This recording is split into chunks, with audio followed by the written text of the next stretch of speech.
नमस्ते बच्चों, मेरा नाम है रेखा चौहान और मैं आपके हिंदी विषय की अध्यापिका हूँ।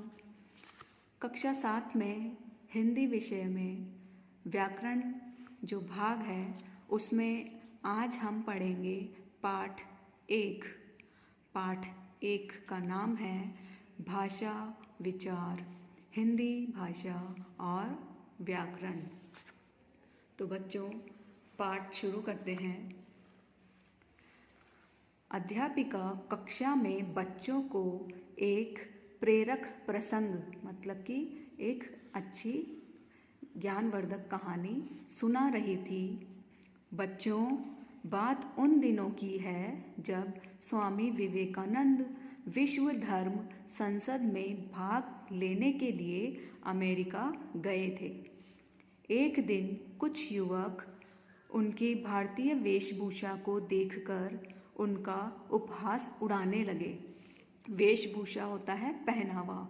जब स्वामी विवेकानंद अमेरिका गए थे, उन्होंने जो वस्त्र पहन रखे थे उनको देखकर लोग उनका उपहास मतलब मजाक या हंसी उड़ाने लगे। तो स्वामी ने गरज कर कहा, मतलब उन्होंने क्रोध से कहा, भाइयों, आपके देश में व्यक्ति की पहचान उसके कपड़ों से होती है, पर मैं जिस देश से आया हूँ वहाँ मनुष्य की पहचान उसकी पोशाक से नहीं बल्कि उसके उज्जवल चरित्र से होती है। मतलब उस व्यक्ति की पहचान उसके कपड़ों से नहीं, उसके व्यवहार से और उसके कर्मों से होती है।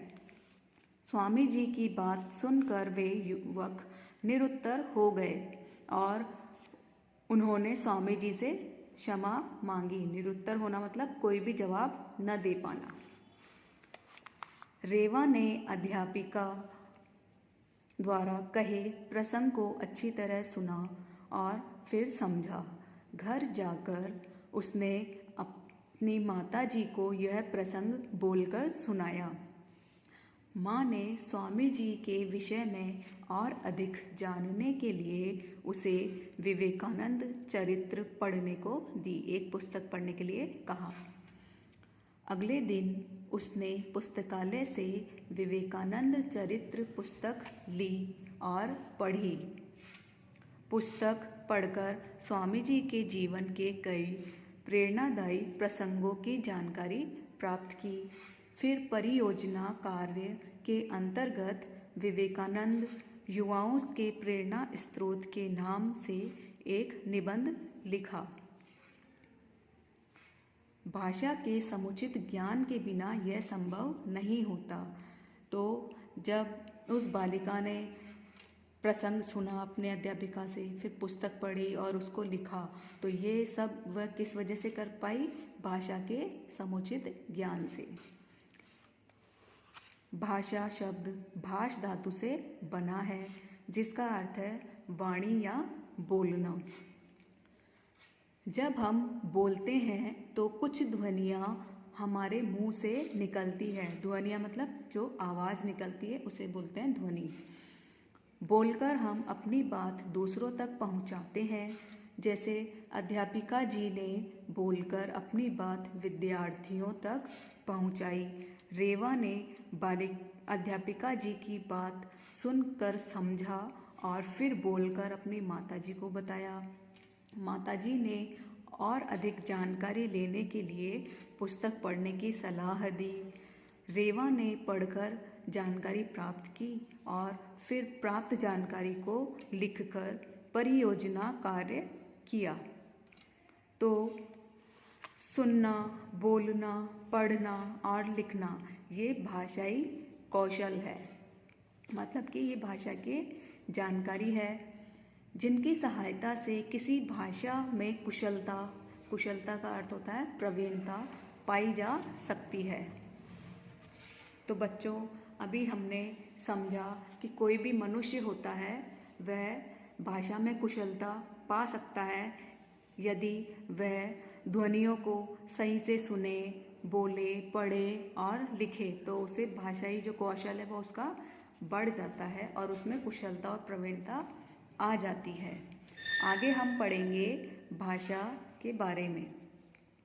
भाषा वह साधन है जिसके द्वारा मनुष्य अपने विचारों का आदान प्रदान करता है। साधन मतलब माध्यम। तो भाषा ऐसा माध्यम है जिससे जो मनुष्य है वो अपने जो मन की बात होती है वह दूसरों को बताता है और दूसरों के मन की बात समझता है। तो इस माध्यम को हम भाषा कहते हैं। इस आधार पर हम कह सकते हैं कि भाषा की निम्नलिखित विशेषताएं हैं। मतलब भाषा की ये जो खास बात है, पहला, मनुष्य के मुख से उच्चारित रूप को ही भाषा कहते हैं। मतलब कि मनुष्य के मुंह से जो आवाज़ निकलती है, ध्वनियाँ निकलती है, वही भाषा है। भाषा की रचना विभिन्न ध्वनियों, ध्वनि का अर्थ होता है वर्ण जो हम लिखते हैं, के मेल से होती है। भाषा में केवल सार्थक शब्दों का प्रयोग होता है। सार्थक मतलब जिनका कोई अर्थ हो। भाषा का उद्देश्य विचारों का आदान प्रदान होता है। जो हम बातचीत करते हैं उसका उद्देश्य यही होता है कि सामने वाला हमारी बात समझ जाए और सामने वाले की बात हम समझ जाए। सुनना, बोलना, पढ़ना और लिखना भाषाई कौशल है। तो बच्चों, अभी तक हमने पढ़ा भाषा की विशेषताएं। अब हम पढ़ेंगे भाषा के प्रकार। भाषा मुख्य रूप से भाषा के दो रूप होते हैं। बच्चों, रूप, प्रकार, अंग, भेद ये सभी एक है। तो भाषा के दो रूप होते हैं। पहला है मौखिक भाषा, मतलब उच्चारित कर कर जो हम मुंह से बोलते हैं वो मौखिक भाषा। दूसरा है लिखित भाषा, जिसमें हम लिखकर अपनी बात सामने वाले तक पहुंचाते हैं। आगे है भाषा के रूप। भाषा के दो रूप होते हैं। पहला है मौखिक भाषा।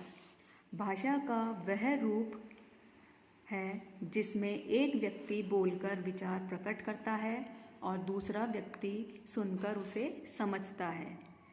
जैसे कवि सम्मेलन में कवियों का कविता पाठ, कक्षा में अध्यापक द्वारा छात्रों की जानकारी देना, नेता द्वारा जनता को भाषण देना, वाद विवाद प्रतियोगिता में छात्रों द्वारा विषय के पक्ष विपक्ष में विचार व्यक्त करना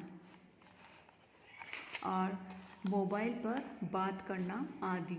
तो ये सभी काम हमने जो पढ़े वह मनुष्य बोलकर दूसरे को समझाता है और दूसरों की बात सुनकर समझता है। तो ये मौखिक भाषा का रूप है। मनुष्य ने सबसे पहले बोलना सीखा, इसीलिए मौखिक भाषा भाषा का प्राचीन और प्रमुख रूप है। प्राचीन मतलब सबसे पुराना। अब हम पढ़ेंगे लिखित भाषा।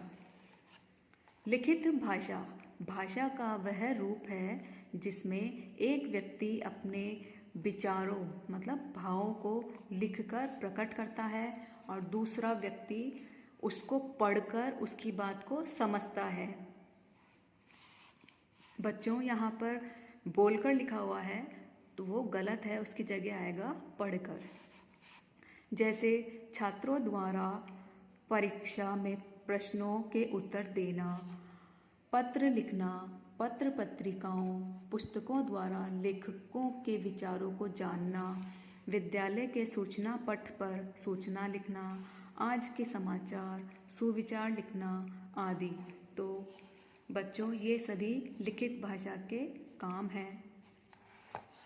बच्चों, हमारा भारत एक विशाल देश है। विशाल का अर्थ होता है बहुत बड़ा। इसमें कई प्रांत है, मतलब कई राज्य है। प्रांत का मतलब होता है राज्य। जैसे गुजरात, राजस्थान, पंजाब, हरियाणा, महाराष्ट्र, हिमाचल प्रदेश, उत्तराखंड, उत्तर प्रदेश, मध्य प्रदेश, तमिलनाडु, आंध्र प्रदेश, उड़ीसा, केरल आदि। और हर प्रदेश की अपनी भाषा है और संस्कृति है। मतलब ये सभी राज्य हैं, इनकी स्वयं की अपनी अपनी भाषा है। लेकिन देश के बहुसंख्यक क्षेत्र में, बहुसंख्यक मतलब जहाँ पे बहुत से लोग रहते हैं उसे बोलते हैं बहुसंख्यक, बहुत संख्या में।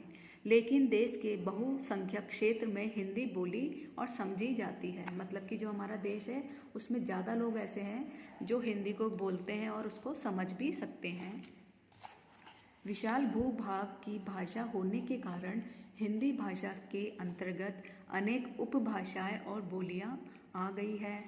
हमारी आज की हिंदी इसकी एक बोली खड़ी बोली का विकसित रूप है। तो बच्चों, जो हिंदी भाषा है सभी जो भारतवासी हैं उनके द्वारा समझी जाती है, इसीलिए हिंदी सबसे विशाल भूभाग पर बोली जाने वाली भाषा है। बच्चों, इस पाठ का आगे का जो भाग है हम नेक्स्ट वीडियो में पढ़ेंगे।